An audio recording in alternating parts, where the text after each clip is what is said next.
Morning, everyone. Good to see you all. Day 10.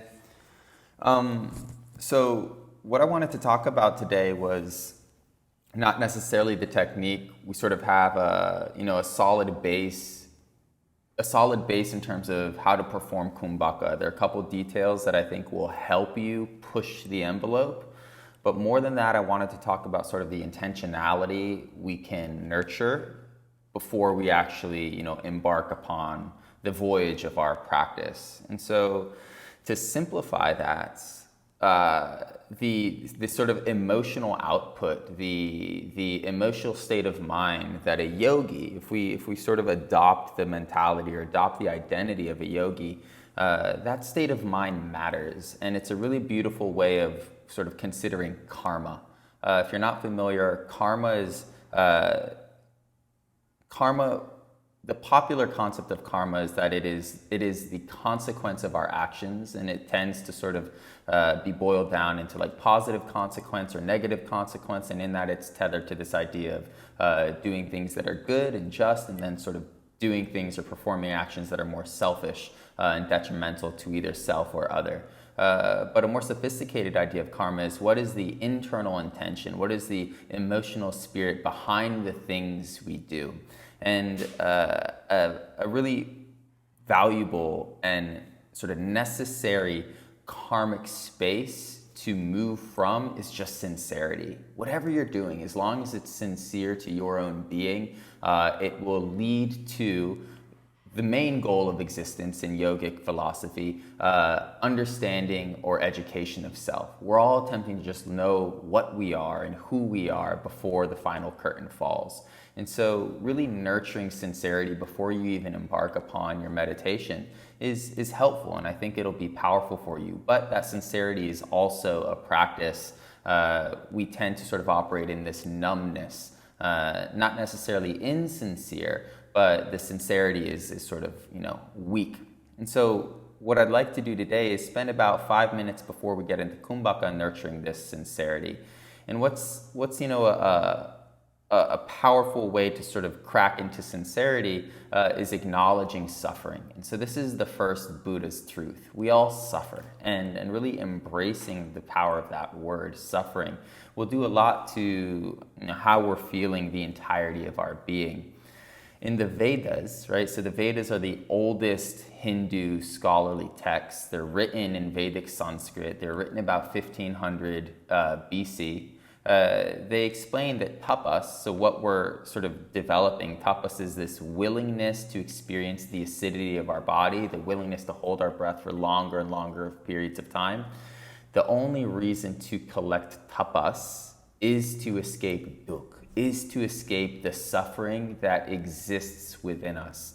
And so if we sit down every time you meditate and you acknowledge, I am suffering, there is something I do not have or feel I do not have in my existence. There is someone within me or something within me I feel I don't have access to, yet I yearn for. This is going to motivate you. And so this is the sincerity card. And again, we're just going to spend a couple moments at the beginning of the session trying to tap into that space. So that's sort of it. That's sort of a precursor to a successful practice. I think I may have mentioned it before, but there are 3 markers that suggest while you are performing KUMBHAKA, suggest that you are, moving along powerfully. And these are physical checkpoints. And so the first checkpoint that you have started to develop tapas, and you're building this inner fire, and in that, whether you know it or not, escaping dukkha or escaping your suffering is sweating. So you're holding your breath so much that you start to sweat. The second is you start to tremble. The hands and the arms and the fingers and the lips and the jaw start to quiver. And this is because the CO2 content is rising. And so you're sort of shifting the internal chemistry a lot. If we go back to what we were talking about yesterday, meditation is a journey, but that journey, that psychological journey is validated or sort of established through internal physical change. And so you start to tremble. And the final checkpoint is a psychological levitation. You have this mind-body split. And so sincerity, really feeling the depths of your drives, feeling the depths of your need to escape whatever stress is there, which depends on some honesty with yourself, is going to help you get to these checkpoints, and in that help you, move further along the journey of kumbhaka, so that at the end there's this great sense of relief, something like moksha, liberation from the self, or nirvana, the extinguishing of the self, or samadhi, unity with the divine. All of these sort of terms that orbit the concept of enlightenment hinge on the escape of suffering, the obliteration of self, and the recognition of a deeper being. Cool. So we're using the psychology, we're using our emotions to fuel our practice, and this would be karmic, right? Our willingness to step into our work with a different internal intention that changes the karma of our practice. Okay, groovy. So some Hindu, some Vedic philosophy to build your work this morning.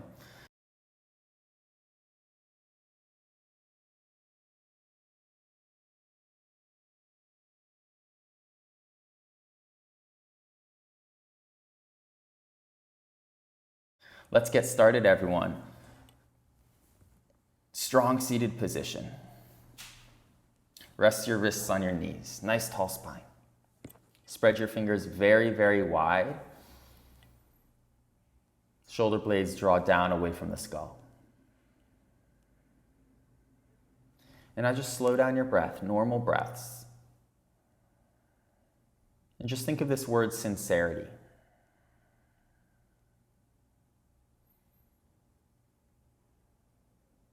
And the key acknowledgement to be sincere, to be a real person, is to embrace, is to shine light on your weakness, on your pain, on your wounds. Not necessarily the pain or the wounds that you fixate on normally. Deeper stuff. Insecurity, jealousy, regret.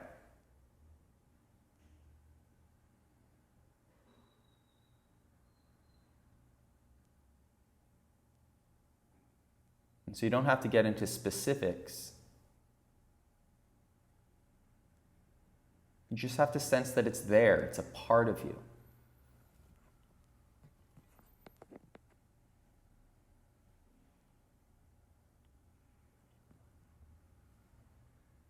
And so back to the simultaneity conversation. Within the pain of your breath retention, there's also pleasure. While we can be happy people, successful people, motivated people, we can also be insecure. We can also be angry. We can also be hurt. We can also be fearful. And the reality is, everyone is everything. And it takes an expansive and truthful mind to feel that within ourselves. And from that point, we have this huge ability to be empathetic towards others. Our tenacity to judge dissolves because we can see each other in each other. So dukkha, D-U-K-K-H-A, dukkha, I suffer.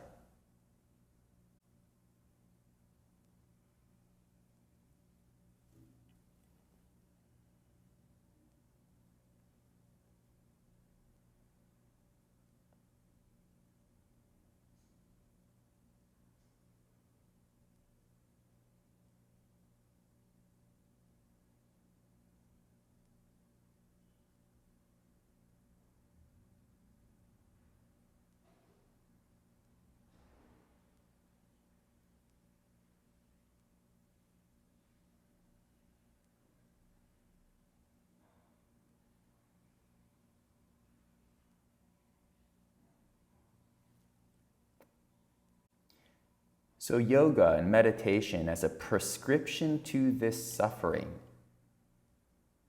works with us from where we are. Meaning, most people associate with their bodies and associate with their lives and associate with their minds and intellects, with their concepts of self.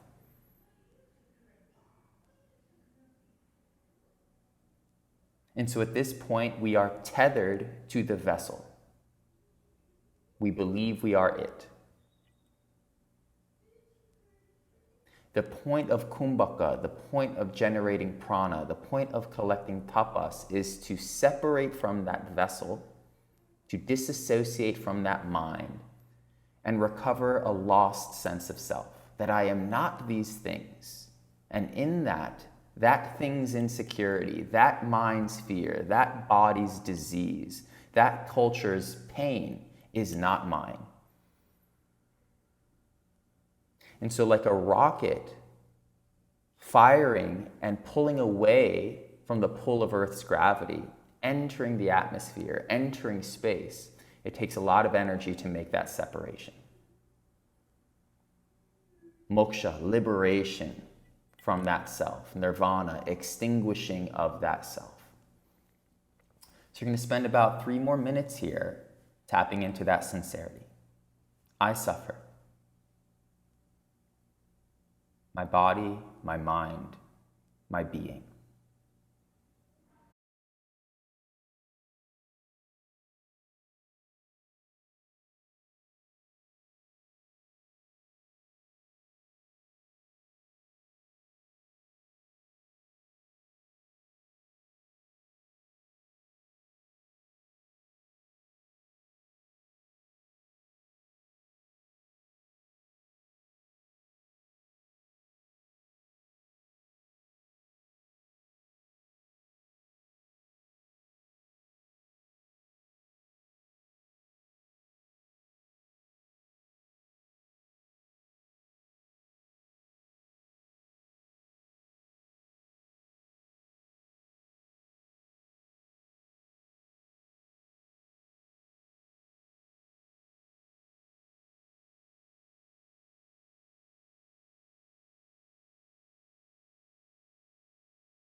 And so this changes the intention of our work, and in that changes the karmic consequence. You're doing it for a different purpose.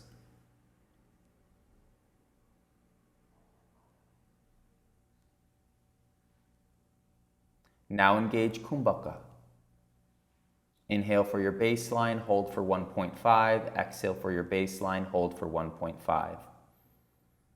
The more CO2 you can harvest, the more tapas you are collecting.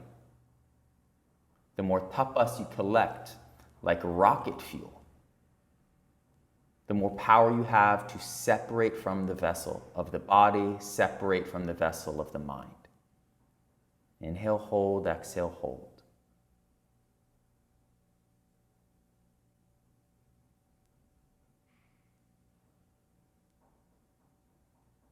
At this point, let it be physical. Feel the symmetry and depth of your inhale. Feel the buzzing and tingling of your retention. Keep the spine tall as you exhale. And embrace the intensity of that bottom retention. At this point, it is only physical.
Yoga as a prescription to existential dread. The fear of unworthiness, the fear of insignificance, the fear of disease, the fear of old age, the fear of death, the fear of aloneness. Existential dread meets us where we are. Meaning we naturally and logically associate with the vessel of the body and of the mind. But the aim is to disassociate from that falsehood and connect to a deeper, less obvious truth. I am only that which observes these dimensions. I am only that which is aware of my body, aware of my mind, aware of my experience. The more tapas we collect, the easier it is to make that separation. The more CO2 we collect in our bodies, our state of mind shifts. As modern practitioners, finding the middle ground between the legends and the myths and the biology, the reality, that's ours to discover.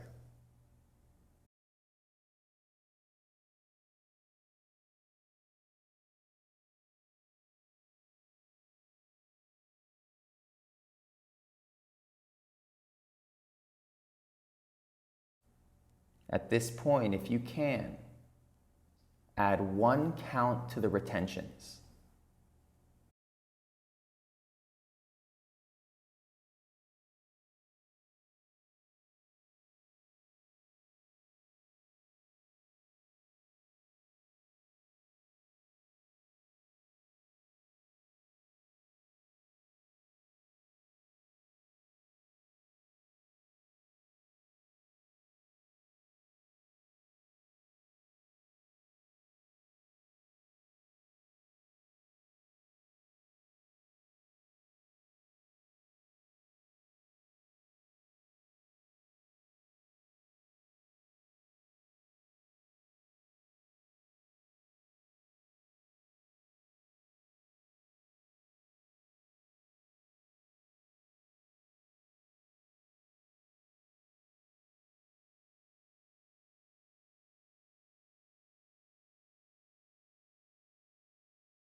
One more round.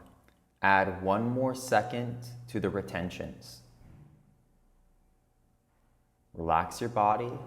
It's purely physical. Just feel. Let the acidity build. Let that sense of heat and prickling build. Feel the muscles attempting to contract, forcing the lungs to inhale or exhale. Let the muscles tighten. Let it take you over.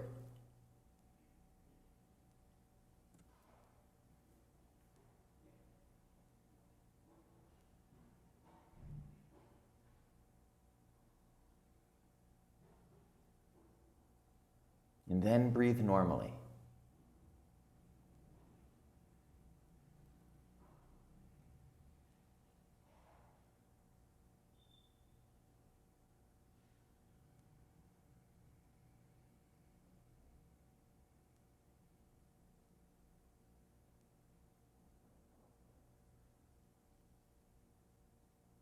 Once you're breathing normally, true meditation, the absence of effort, your lungs are breathing by themselves, your body is just comfortably still.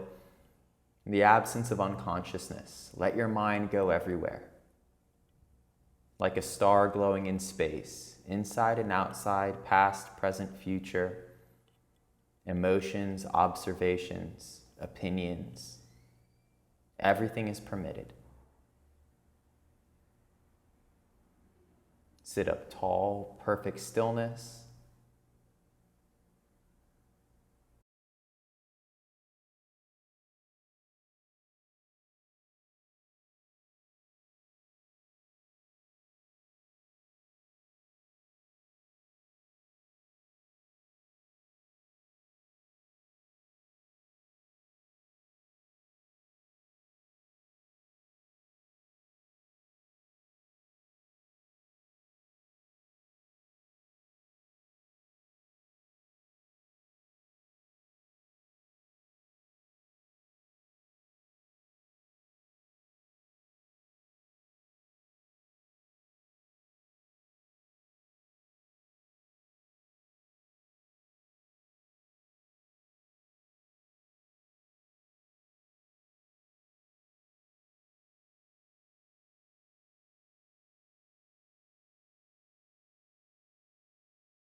And so notice this sense of psychological weightlessness.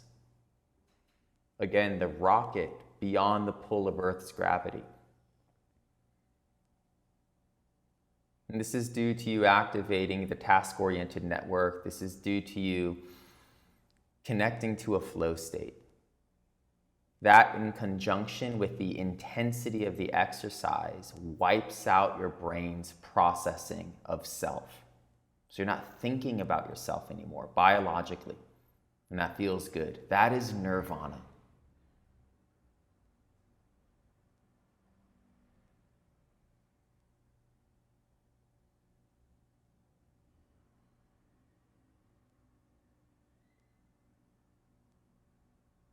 Philosophically, that fire in the yogic mind burns the substance of dukkha, burns suffering.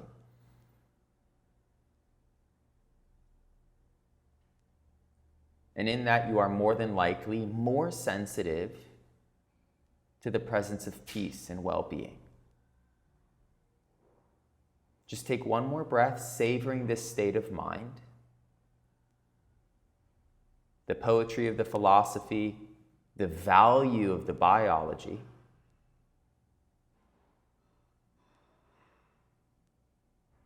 And bring your hands to heart center, relax your shoulder blades down. Again, the most sincere point of your practice, the peak of your work. And what I'd like to say at the end of this is, suffering never dissolves. There is always insecurity. There's always fear of death. There is always fear of illness. There's always the dread of loss. It's us that changes through this process. And we learn not just to tolerate and be more open to the fact that life can be hard, but we actually honor it. And using yogic language, a devotional culture, we learn to worship it. And in that, when good things come to us, of course, we are happy. But when danger or pain or illness come, we also recognize it as the divine. We also recognize it as reality, as the miracle of a manifest existence. And in that, in some strange way, we are also happy. Simultaneity.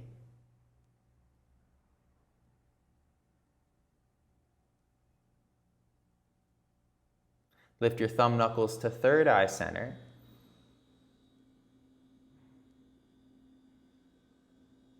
And the key point of today's session was just karma, the intentions we put behind action. And acknowledging that we do suffer, that suffering is called dukkha, anything from stress to depression. And acknowledging that we practice to alleviate ourselves of this suffering is a powerful karmic choice. And it allows us to recognize our own being in completeness. So good stuff. Take one breath in, one breath out. Release your wrists to your knees, holding your mudras. A beautiful morning ritual, and with your next inhale, your eyes open. And just feel wholeness. There is pain and there is joy. There are obstacles and there are opportunities. And to sit with all of it, that is meaningful.